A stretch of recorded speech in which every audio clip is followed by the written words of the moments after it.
Magandang araw po sa lahat mga boss. Dominican Subdivision, Kapastarla Project Part 14. Ano na po tayo? Kukulay na po tayo ng canopy. So fully carbonate na lang po lang doon mga boss. Tapos dito mga accessories na lang dito sa CR ang kulang. So nasa master bedroom po tayo. Tapos yung sliding door, wala pa po yan. Tapos dito, ayun, yung skeleton block dito sa may common. So ito yung room 1 and room 2. Tapos sa baba,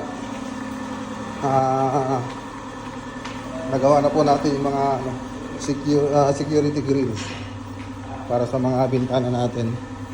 Tapos in-order na rin po natin yung mga wood planks niyan. So andito na po yung mga grills. Ayan o. Alright. Punta tayo sa labas para makita yung itsura nya. Ayan. Okay. So ayan po yung project natin dito sa Kapastarla Project. So nag-process na rin po tayo dun sa may dirty kitchen. Alright. Magandang araw po sa lahat at God bless.